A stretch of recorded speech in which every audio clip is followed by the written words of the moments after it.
المخزن. نحن قوة عظمى بفضل الله وبإرادة شعبنا وجيشنا، فلا تمسنا سوءا. إن شاء الله لا يمسنا سوءا. احنا ما نخافوش من هذه.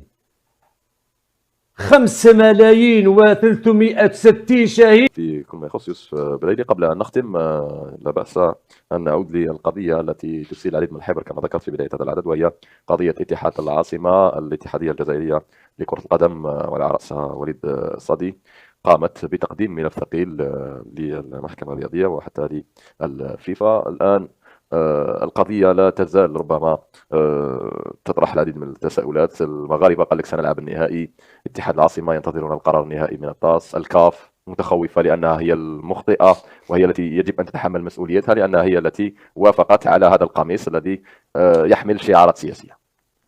تفضل. القضية هذه شغل واحد ما تصيب عنده الصح. نعم. تسمى قضيه شغل غامضه، وحنا من قضيه اللي جازت علينا تاع الكاميرون تاع الكاميرون. الناس عاد ما تامنش بصح. حنا كي نروحوا للوائح ولا نروحوا للقانون تاع الفيفا، الامور واضحه. دونك حنا واش نقولوا نتمناو كما يقولوا وليد صادي ولا المسؤولين تاع اتحاد العاصمه، نتمناو كما يقولوا يجيبوا حقهم، كما يقولوا بقوه القانون. والحاجه اللي الناس لازم تفهمها في القضيه هذه من الناحيه السياسيه، ولو انه احنا المشكل تاع السياسه كي دخلت في الرياضه هذا هو المشكل. من الناحيه السياسيه انا فرحت الحاجه. من الناحيه السياسيه داروا ترويج للقضيه الصحراويه مجانيه باطل. زادوا كما يقولوا الناس اللي ما كتسمع بالصحراء الغربيه، الناس ولا تسمع بالصحراء الغربيه وبالقضيه تاعهم. هذا نجاح كما يقولوا للدوله الجزائريه تاعنا. هذا نجاح. من ناحيه الكرويه، مؤخرا احنا سمعنا باللي الناس استمعت المسؤولين تاع المغرب تاع نهضه بركان. قال لك حنا لاكان هي اللي لاكاف هي اللي قبلت هذا القميص تاع اللي لعبنا به، هي تسمى الحكم كلش فوق لاكاف. ولاكاف راهي مخطئه. دوك القانون واش يقول؟ حنا ما نعرفوش القانون مليح، اللوائح كيفاش راح يطبقوهم، باسكو هذاك هو الاستيك يجعدوه كما يحبوا، يديروا هكذا يديروا على حسابهم، خيطوا على حسابهم. مي دوكا كما يقولوا نتمناو القضيه كما يقولوا تكون رابحه كما يقولوا الفريق تاعنا، وان شاء الله كما يقولوا نهائي تلعبوا اتحاد الجزائر ان شاء الله. حنا نتمناو. نعم ان شاء الله. انا واش راح نقول لك الاخ يوسف، نحن في زمان الرداء وللرداء اهلها. اسرع ويا عزيز اسرع قرار في تاريخ الكره الافريقيه اتخاذ هذه القرارات والانذار تاع الاتحاد العاصمه والفريق متاهل الى النهائي. لماذا هذا الشيء؟ خوفا من الطاس، لان الفيفا ما يخافوش منها، لان رئيس الفيفا يقدم بالمغرب الان. باش نقول لك هناك 13 دوله لحد الان راهي مع فكره النهوض باش هذه الهيئه الكرويه الافريقيه ومنها المخزن الكاذب تاع القجع هذايا.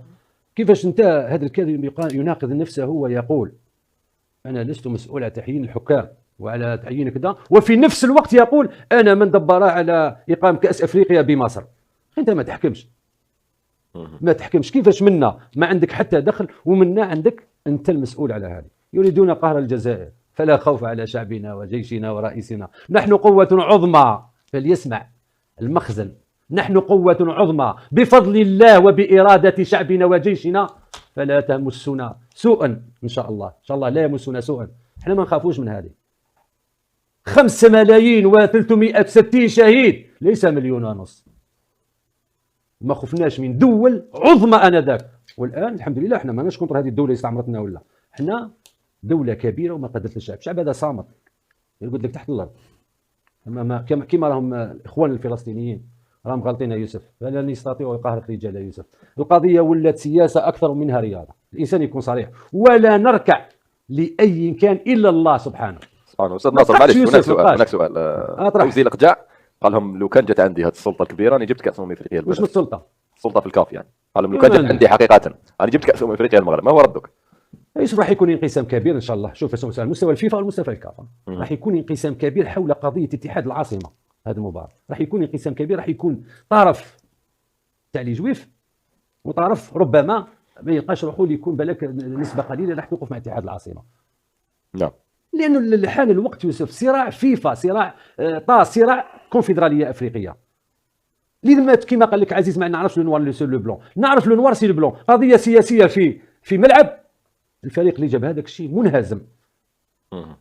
ممنوع هذا نشر اللائحات السياسيه او القرانيه او ايا كان في قميصك الا للوغو لي سبونسور الممولين فقط.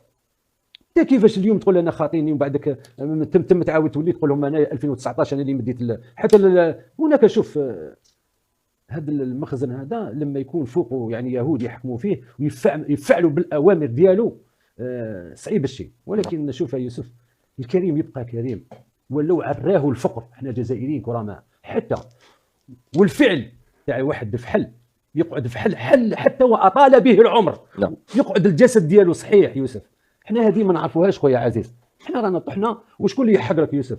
اللي تثق فيه الجار تاعك هذايا، الجار الصديق الذي اصبح عدوك. من هو؟ كان يحفر لك من قبل، كان يكرهك حاقد عليك من قبل. طيب باش نبتعدوا على السياسه شويه ونروح سؤال مباشر، معليش باش ما توليش حصه سياسيه. استاذ ناصر، هل لديك امل في اعاده المباراه او تاهل الاتحاد العاصمه او فوزنا بالقضيه؟ شوف انا ما كاينش هذه، انا ضد اعاده المباراه. لما نشوف ضد اعاده المباراه، النتيجه لصالح اتحاد العاصمه مظلومه 100%. لما نتبع القوانين الفيفا ما نقدرش نقول لك بالادله، والادله في خبراء احسن مني. نعم. واش قالوا هذو الخبراء لما تنظر لو نوار سي لو بلون؟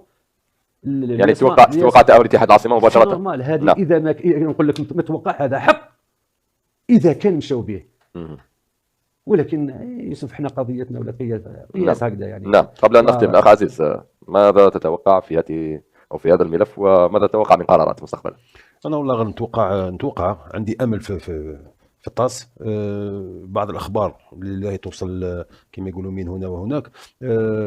نتوقع ما يرسموش النهائي تاع نهضه بركان مع الفريق تاع الفريق المصري مع الزمالك. انا نظن باللي راح يكون جديد بعد التطمينات تاع المحامين تاع اللي داهم وليد صادي. نعم. تطمينات قال لك بعض محامين اثنين قال لك اللي اكدوا من الكواليس تاعهم تما في الطاس. قال لك اكدوا باللي فيها خير ان شاء الله. وحنا هذا واش نتمناو ان شاء الله كما يقولوا على الاقل يعني لو كانت تكون مقابله فاصله. حنا نتمناو، ما نعرفوش القوانين يعني اكزاكت واش راهم يقولوا، بالك تكون مقابله فاصله اللي ضيق الوقت ولا ما عارف على جال بالك الالعاب الاولمبيه بفرنسا ولا كذا تكون عندهم شويه ضغط في واسمو تقدر تكون كما يقولوا المقابله على الاقل تعاد.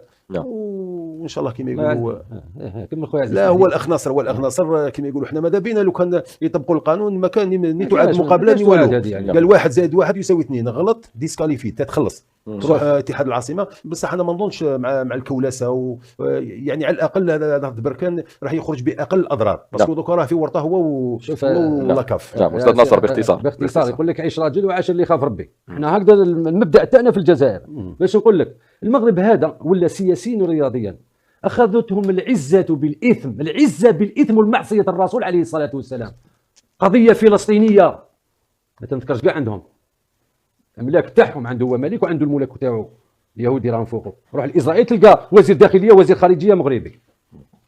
كاين حديث قياسي. الاتحاد العاصمه هو ممثل النهائي لو نوار سي لو بلون. ان شاء الله ما نزيدش نهضر انا هذه لانه الا كان ما كانش هكذا خلاص. نعم. واش راني نقول لك يوسف؟ هاي باينه. قلت لك الهدايه من ربي يهديهم ان شاء الله. ماهوش الشعب المغربي دائما نقول لك على الحكم المغربي. نعم.